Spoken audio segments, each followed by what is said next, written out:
My daughter drained my bank account after I mistakenly left my Visa card in the living room. When I confronted her, her mother said my money was theirs and I didn't have any right to confront my daughter. The next morning, I took an action that changed everything. I will tell you all. First, let me quickly thank you for your continuous support. This means a lot to us. If you enjoy the stories we share, kindly subscribe to this channel. It will be great if you can leave a comment on which city you are watching from. We might just give you a shout out in our next story. Today's special shout out goes to Sam Green from Texas. We are glad you enjoy our stories. Now let's go deeper into the story. I was never flashy with my money. No gold watches, no European vacations, no social media bragging. I kept my head down, did my job, 30 years as an operations manager for a logistics company, and made sure my family never lacked for anything. I paid the mortgage on time, bought groceries without checking prices, and quietly absorbed every unexpected cost that came our way.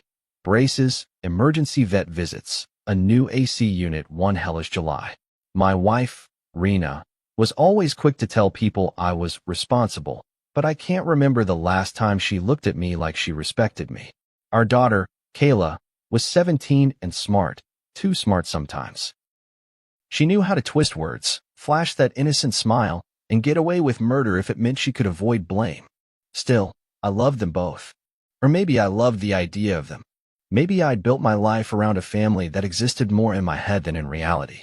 I remember the night I left my Visa card on the coffee table. It wasn't some dramatic moment, just exhaustion. I'd come home late from work, my back aching, and dropped my wallet on the table without thinking. Kayla had been sprawled out on the couch scrolling through her phone. I didn't even notice she looked up when I walked in. I made myself a weak cup of coffee and sat in the kitchen, staring out the window at the backyard I'd spent 2 weekends landscaping, wondering if I'd ever feel rested again. I went to bed early, not knowing that by the next morning, my entire financial foundation would be gutted. And not by some stranger or hacker, but by the very girl I'd once held as a newborn and promised to protect. When I woke up and checked my phone, the alerts were stacked like a cruel to-do list. 16 unread emails from my bank. Text messages with $signs and red exclamation marks. I opened my banking app and felt the blood drain from my face. $5,000 gone. Then another 2. Then a spree of smaller purchases, makeup, electronics, fast food, even a pair of concert tickets. I stumbled into the living room in my pajamas, still half-dazed. Kayla sat on the couch, now with a smug little grin as if she already knew why I was there. I held up my phone and asked, as calmly as I could manage, "Did you use my card last night?" She shrugged. "Yeah, you left it out." I figured it was fine. Fine. That word echoed like a bullet in my brain. Fine. I could barely breathe. I didn't even have a chance to process the betrayal before Rena walked in from the kitchen, coffee in hand, acting like she hadn't heard a thing. I turned to her, my voice cracking, and said, "Your daughter just drained our account." Without missing a beat, Rena said, "It's not just your account. We're a family, remember?" The way she said it, so cold, so dismissive, felt like a slap. I looked at her, stunned. "You're okay with this? With her stealing?" Rena rolled her eyes. "She didn't steal. You left the card out. If you didn't want it used, you should have put it away. Besides, everything we have is shared. You make money, we use it. That's how families work." I'd heard a lot of ridiculous things in my life, but that might have been the most delusional. I didn't raise my voice. I didn't throw anything or storm out. I just stood there, numb, watching my wife and daughter act like they hadn't just committed emotional grand larceny. The girl I'd driven across the state for college tours, the one I'd taught to ride a bike, had looked me in the eye and said, "It's not that serious, Dad." And the woman I married, who hadn't worked a full-time job in 10 years, had the audacity to talk about sharing. What they meant was entitlement. What they saw when they looked at me wasn't a husband or a father. It was a resource, a provider, a tool. And somewhere deep inside me, something broke. I left the room without another word, walked into the bathroom, and stared at myself in the mirror. I didn't cry. I didn't scream. But I did something I hadn't done in a long time. I thought about what I wanted. Not what my wife wanted. Not what Kayla expected. But what I needed. And in that quiet, foggy moment, the answer was simple. I needed to take back control. Not out of spite. Not to punish them. but to remind myself that I wasn't just a man who paid bills. I was a person, and I was done being used like a damn ATM machine. The next morning, I couldn't bring myself to eat. My appetite was gone, swallowed up by that twisting knot in my stomach that only grows when the people you trust the most prove they were never on your side to begin with. I sat at the edge of the bed, fully dressed even though I had nowhere to go that day. It was a Saturday, a day that used to mean pancakes and morning cartoons when Kayla was younger. I used to look forward to it. Family breakfast, yard work, maybe a movie night if I was lucky. But now, all I felt was distance. Not just physical distance, but emotional. A chasm had opened overnight, and no amount of eggs and syrup could patch over what was broken.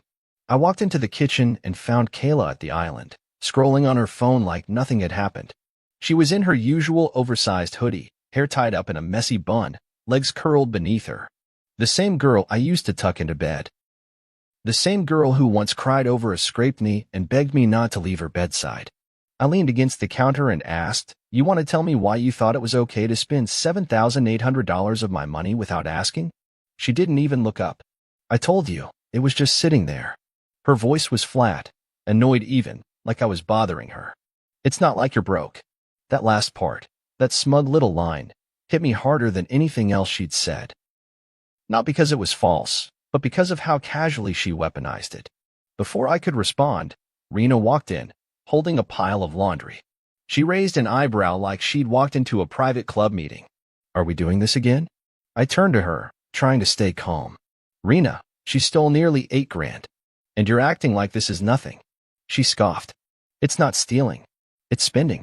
There's a difference." I clenched my fists so tight my knuckles cracked. "Spending? On what?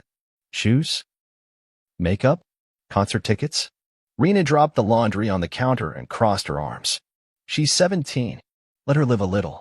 You're acting like she drained your retirement." I stared at her in disbelief. It was her college fund money I was transferring from. She was spending her own future. That caught her off guard. She blinked, but the defiance quickly returned. "Then maybe you shouldn't have left the card out." There it was again, the complete absence of accountability. Not once had either of them said sorry. That was the moment I knew this wasn't about the money. It never had been. It was about power, control. Somewhere along the way, they started believing the lie that everything I earned was owed to them by default. My hard work, community property, my savings, a shared pot, my sacrifices. Expected. I was just a means to an end. And now that I dared to question it, I was the villain. I was the one making things difficult. I looked at both of them, my wife, my daughter, and realized I didn't recognize them anymore. Or maybe I never had. Maybe I'd been so focused on keeping the peace, I never saw the cracks forming under the surface. I turned away before I said something I couldn't take back. I went to the garage and sat in my car, the only place I felt like I could breathe. My phone buzzed again, another transaction alert. Apparently, Kayla had found a few more things to buy before I'd locked the card. I stared at the screen, numb. Then something inside me shifted. I wasn't going to yell. I wasn't going to plead or try to explain why what they did was wrong. I was going to do what I should have done a long time ago, protect myself. If they wanted a provider, fine. But I would no longer be a silent partner in my own exploitation. I called the bank, froze the card, and had a new one issued to a private P.O. box. I logged into the college fund I'd set up years ago, under my name alone, and initiated the withdrawal. It was supposed to pay for Kayla's first 2 years of tuition. Not anymore. I watched the confirmation screen load, and instead of guilt, I felt clarity. For once, I wasn't reacting. I was deciding. I made another call, to a local car broker, and set up a time for them to pick up Rena's SUV. I'd paid for it in full last year, registered in my name. She loved that car more than she loved talking to me. Let her see how it felt to lose something without warning. Back inside the house, I passed them both again. Kayla didn't even glance up. Rena asked, "Where are you going?" I didn't answer. She followed me, annoyed. "You're really going to sulk about this all day? Over some stupid purchases?" I turned to her and said quietly, "You spent years treating my effort like an obligation. Now I'm treating yours the same." She didn't get it. Or maybe she did, and just didn't like what it meant. By the time the car was gone and the college fund hit my private savings, I felt a peace I hadn't known in years. Not happiness. Not relief. Just quiet. Like I could finally hear myself think. And what I heard was this: they never saw you as a person. Only a paycheck. The truth hurt. But it also freed me. I spent that night alone in the house, the silence thick and uncomfortable. But at least it was honest. I woke up before sunrise, eyes dry, head pounding from a night of tossing in silence. The weight of what I'd done set heavy on my chest, not out of regret, but because it marked the beginning of something irreversible. Up until now, I'd been tolerating, adjusting, compromising. But that version of me, the docile husband, the predictable father, was gone. The man who quietly accepted disrespect for the sake of keeping the family together had packed his bags and left the night Kayla looked me in the face and justified robbing me blind. All that remained was someone who'd finally had enough. And when a man like me finally reaches that limit, the response isn't loud, it's strategic. It's surgical. I didn't need to scream to make them feel what they'd done. I just needed to show them the cost of mistaking my patience for weakness. By 8 a.m., I was in my home office with my laptop open and a coffee I didn't even touch. I wasn't thinking about breakfast. I was thinking about ownership. Everything they had, everything they used, had my name stamped all over it, on the titles, the deeds, the statements. I'd paid the down payment on the house and refinanced it solely in my name when Rena's credit tanked. That was 4 years ago. She barely noticed, just kept shopping, kept pretending stability was magic and not the result of my daily grind. Now, I opened my property management app and posted our house, yes, our for rental. I set the move-in date for 2 months out, just enough time to clear things legally. I wasn't evicting them yet. I was drawing the line. If they wanted to treat me like an outsider in my own home, then I'd become one. And I'd rent it to people who respected what it meant to have a roof over their heads. The real estate agent called 30 minutes later. "You're sure?" she asked. "This is a prime property. You'll get multiple offers within the week." I said yes before she finished the sentence. I could hear the judgment in her voice, the curiosity she was too polite to express. But I didn't owe anyone explanations. Not her, not the neighbors, and certainly not the people currently sleeping upstairs in the comfort I provided. Kayla was still snoring when the car broker came to tow the SUV. I watched from the porch, arms crossed, as the vehicle disappeared down the road. Rena came rushing out in her robe, eyes wide. "What the hell is going on?" she barked. I didn't answer. She knew. She just didn't want to admit it. When I walked back inside, she followed me like a storm cloud. "You sold my car," she hissed. I stopped in the hallway, turned to face her. "My car. Paid in full. In my name. Bought with my money." Her face twisted in disbelief. "You're being spiteful." "Over what? A credit card?" I almost laughed. "Spiteful? No. Calculated? Absolutely. No, Rena. Over 15 years of being treated like a damn vending machine. You pushed me too far. Now I'm pushing back." She stepped back like I'd slapped her. Maybe in her mind, I had. But to me, it was long overdue. That afternoon, I sat Kayla down. She was groggy, annoyed, probably upset about her canceled orders. I placed the college account statement on the table and slid it toward her. "That fund is gone. I'm not paying for your tuition." She blinked at me. "What do you mean gone? You said I cut her off." "I said I'd pay for college when I thought you respected me. When I believed I was helping someone who deserved it. You've shown me who you are, Kayla. So no, I'm not funding your future anymore." Her lip trembled. She looked at Rena, who had just walked into the room, arms folded like a statue. Kayla snapped. "You can't just take everything back." I leaned forward. "I can. And I have. Actions have consequences." The rest of the day passed in tense silence. They paced, whispered, texted God knows who. I sat calmly, quietly, watching them spiral. They weren't used to this version of me. The one who didn't cave. The one who didn't grovel after setting a boundary. I signed the divorce papers that evening, already drawn up by a lawyer I'd hired weeks ago when I first noticed the emotional rot creeping into our marriage. I placed them on the dining table with a note. "I won't fight you, but don't come back." Rena read them at midnight. I was in bed by then, but I heard her crying in the living room. I didn't get up. I didn't console her. Because her tears weren't about losing me. They were about losing the life I built for her. A life she believed she was entitled to, even as she disrespected the man who made it possible. In that moment, I realized how hollow our marriage had become. It wasn't a partnership. It was a contract, one I'd finally chosen to void. The next morning, they were both packed. I came downstairs to find Kayla with her duffel bag and Rena holding her purse like a shield. "We're leaving," Rena said coldly.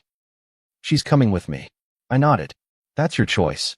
But just know this, if you walk out, you don't walk back in. Not a week from now. Not 5 years from now. This door stays closed." Kayla's eyes widened, a flicker of doubt crossing her face. "Dad, seriously?" I nodded. "Seriously." They left without another word, and I didn't stop them. The house was quiet in a way that didn't feel peaceful. It felt abandoned.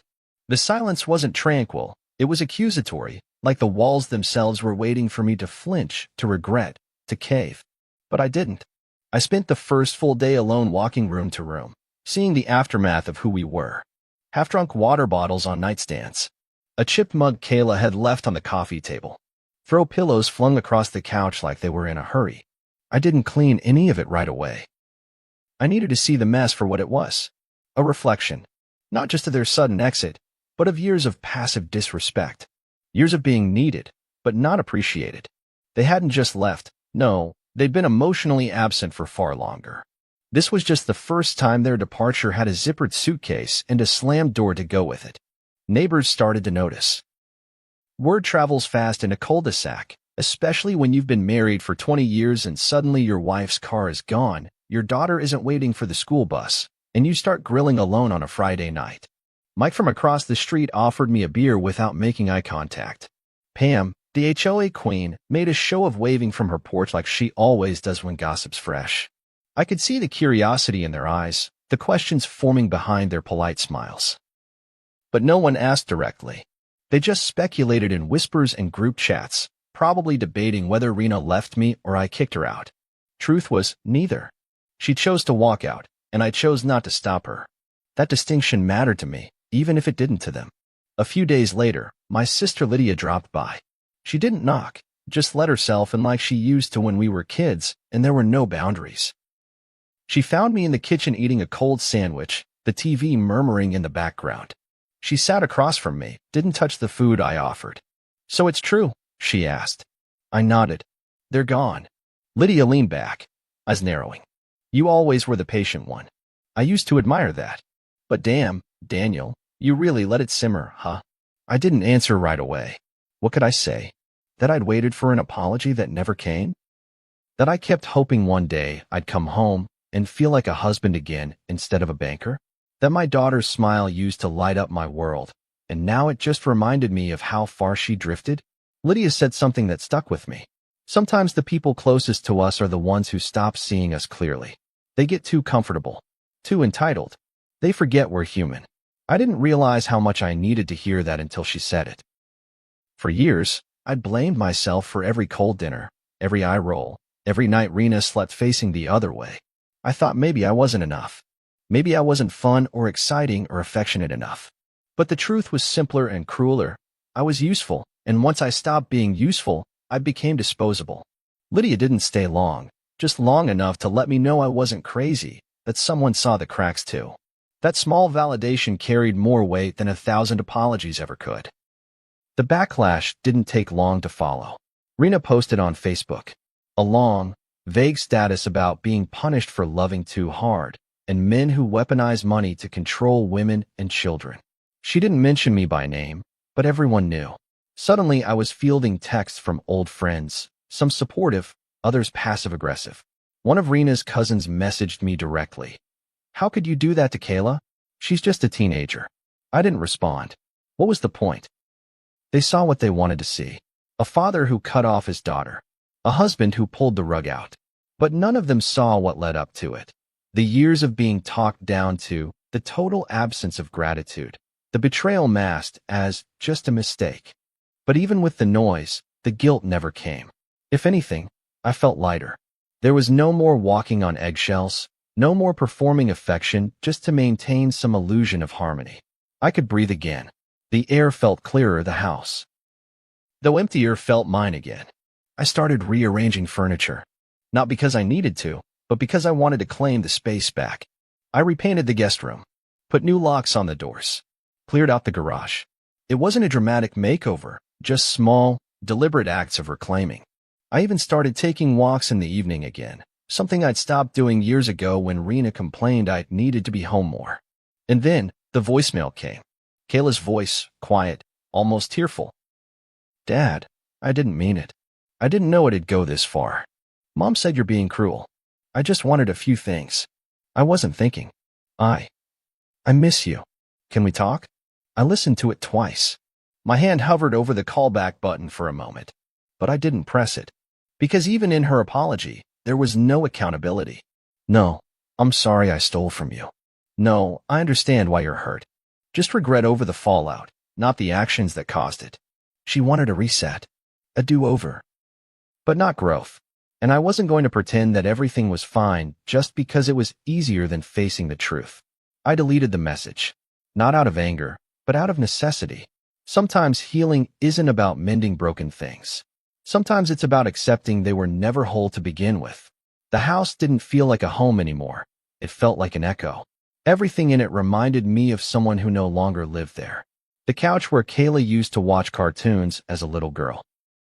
The dent in the hallway drywall from the time Rena bumped into it while carrying laundry, cursing under her breath. Even the smell, faint traces of vanilla from the candles Rena always lit in the evenings, lingered like a ghost I couldn't shake.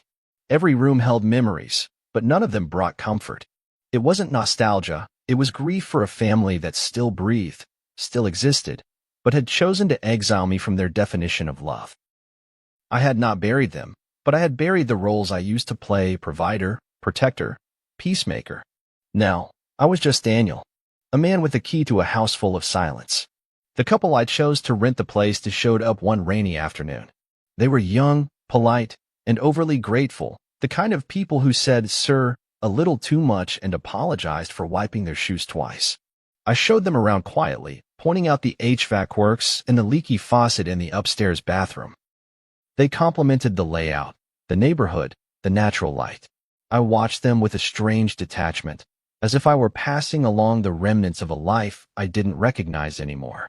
Before they left, the woman, Lena, looked at me and said, "You've built a beautiful home."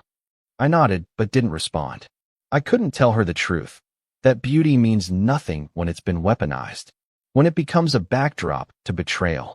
I signed the lease papers the next day. I moved into a small condo not far from the old place. 2 bedrooms, minimalist design, no backyard. It was half the size of what I was used to, but for the first time in years, it felt like I was choosing something for me. No one commented on the furniture. No one complained about dinner. No passive-aggressive tension in the air over bills or curfews or who forgot to fold the laundry. I thought I'd feel lonely, but what I felt was clarity, stillness. Like my mind was no longer running background processes trying to keep other people satisfied. I filled the space with quiet routines, black coffee at sunrise, reading by the window, journaling thoughts I'd never said aloud. There was no audience here, just me, and for once, that was enough. Still, the world outside had opinions. I ran into one of Kayla's old teachers at the grocery store. She asked how my beautiful girl was doing, and I hesitated, smiled politely. "She's with her mom," I said. She looked concerned, maybe even a little judgmental, but she didn't pry. I could feel the weight of her unspoken questions as I picked apples. Later that week, an old family friend left a voicemail that started with, "Hey man, just checking in," but quickly turned into a thinly veiled attempt at reconciliation advice. Families fight. Kids mess up. Just don't let this ruin everything. I deleted it halfway through. Everyone had an opinion, but none of them had lived in my house. None of them had watched their child steal from them, then watched their wife justify it. People are quick to forgive what they've never had to endure. It wasn't all bleak. There were moments, brief, flickering ones, that reminded me I'd made the right choice. I met a retired neighbor who shared his homemade chili with me and talked about fishing trips he used to take with his sons before they grew up and moved away. He didn't ask questions, just handed me a warm bowl and said, "Being alone ain't the same as being lonely." That line stuck with me. I repeated it in my head that night, staring at the ceiling, wondering how many men like me were out there. Providers turned ghosts, forgotten until they finally drew a line. It gave me a strange sense of camaraderie, A quiet solidarity with all the fathers who'd loved deeply and been met with entitlement instead of gratitude. One evening, I opened the box of old family photos. Not because I missed them, but because I needed to see it. Needed to confront the lie I'd clung to for years. There we were, Rena with her bright smile, Kayla with cake on her face at age 4, me holding them both like the proud man I used to be. The images didn't lie. We did good moments. But what those photos didn't show was how it all slowly decayed. How Rena stopped saying thank you. How Kayla started seeing me as a debit card instead of a dad. How love turned into obligation and gratitude into entitlement. I didn't cry. I didn't burn the photos. I just put them back in the box and shoved it into the closet. Some ghosts don't need to be exorcised. They just need to be stored away where they can't haunt you daily. And then, unexpectedly, I ran into Kayla at a gas station. She looked older, tired, honestly. She was pumping gas, her face partially hidden under a hoodie. She didn't notice me at first, but when she did, her eyes widened and then narrowed. We locked eyes. No words. Just two people on opposite sides of a canyon neither of us knew how to cross. I gave a small nod. Not forgiveness. Not invitation. Just acknowledgement. She looked down and went back to her pump. And that was it. No movie moment. No tearful reunion. Just silence. And oddly, that silence said everything. Time moved differently after they left.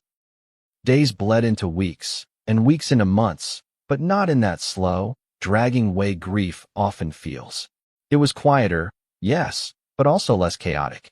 I wasn't waiting for the next argument, the next sarcastic comment, or the next selfish demand wrapped in a teenage whine or marital entitlement. I had my mornings, my coffee, my peace, and no one was poking holes in it. For the first time in a long while, I didn't feel like I was walking a tightrope above my own damn life. I had space to breathe. I had silence to think. I had no one to disappoint and no one pretending to appreciate me just enough to keep the faucet of money running. It wasn't happiness, not yet, but it was peace. And sometimes, that's the more important thing to chase. The final mail forwarding confirmation came through 2 weeks after our encounter at the gas station. I remember holding the envelope in my hand, staring at Rena's new address printed in bold letters. A P.O. box in a neighboring city. Not far, but far enough. They'd officially moved on. Or at least, they'd made it official on paper. I wondered if Rena ever looked back and regretted how it ended. If she sat at night in a smaller apartment, wondering how a life of comfort and stability slipped through her fingers. But I quickly realized it didn't matter. Whether she regretted it or not didn't change the fact that I had finally made a choice. I had stopped enabling, stopped performing, stopped letting guilt overrule my dignity. Then came the letter. A real one, handwritten. The envelope was marked in Kayla's handwriting, round, uneven, still childish in places. I debated opening it. It sat on the kitchen counter for 3 days, untouched, as I tried to decide whether I wanted to relive anything or just keep moving forward. Curiosity finally won out. I opened it with a knife, carefully, like it might bite me if I rushed. Inside, a single page. "Dad," it began, "I've been angry at you, and I know you're angry at me too. I don't know how to fix it. I guess I thought you'd always forgive me, like you always used to. But this time, you didn't. And that scared me." The rest of the letter was less of an apology and more of a reaching hand, an admission of confusion, of hurt, of wanting to understand. But it still lacked what I needed to hear most. I was wrong. I hurt you. I'm sorry. She wasn't there yet. Maybe she never would be. I didn't write back. But I didn't throw the letter away either. I folded it and put it in the same box where I kept old photos and birthday cards she once made with glitter and glue. It wasn't forgiveness. It wasn't an invitation. But it was a space, quiet, limited, and sealed for the version of her that I missed. The little girl who used to squeal when I pushed her on the swings, who used to draw me hearts with #OneDad inside them. That girl was gone, but I still remembered her. And sometimes, that was enough to keep the bitterness from calcifying into something darker. Word got around eventually that I'd leased out the old house and moved on. A few of Rena's friends stopped liking my posts online. A mutual acquaintance from church sent me a message asking if I'd be attending the summer cookout. I told him no. There were places I didn't belong anymore. Not because I wasn't welcome, but because I didn't want to pretend. I didn't want to sit around a table with people who'd heard only one side of the story and decided it was gospel. I didn't want to play the game of, well, there are two sides, when only one side had been bleeding. People love to talk about reconciliation like it's a cure-all, but sometimes reconciliation is just a way to make the person who stood up for themselves feel guilty enough to fold again. The landlord gig was easier than I thought it'd be. The young couple paid on time. They sent holiday cards. They emailed me when something broke instead of blaming me for their frustrations. It was transactional, yes, but it was respectful. And it reminded me that not everyone took kindness for weakness. There are people in this world who understand gratitude, who understand that relationships of any kind require effort, not entitlement. I started feeling lighter each time I visited the property for routine checks. I wasn't angry anymore when I pulled into that driveway. I wasn't haunted by what happened there. I was just free. One late evening, I took a long drive down a familiar road, Kayla's old middle school, the park we used to visit, even the Dairy Queen where I'd taken her after dance recitals. Nostalgia is a strange thing. It can cut you open and stitch you up in the same breath. I parked near the old field and sat in silence, just breathing, thinking, not about what I'd lost, but about what I'd reclaimed. My self-respect, my peace, my right to say enough. I wasn't perfect. I'd made mistakes, small ones, big ones, ones I'd carry for the rest of my life. But the one thing I didn't regret was finally choosing myself. That was my last goodbye, not to them, but to the version of me that tolerated disrespect under the guise of love. The version that believed sacrifice was synonymous with love, and that boundaries were cruel. That man was gone now. And the one who replaced him? He knew his worth. He knew that being alone isn't failure, it's clarity. It's choosing to be with people who see you, not just use you. Sometimes the hardest thing isn't walking away. It's staying gone after you've finally chosen peace over pain. If you've ever had to draw a line with the people you thought would never cross it, you're not alone. Tell me in the comments, was he right to cut them off? Or did he go too far? And if this story hits home, do me a favor. Like the video and subscribe for more real-life stories that dive deep into betrayal, boundaries, and finding your voice when it matters most. See you soon in the next story.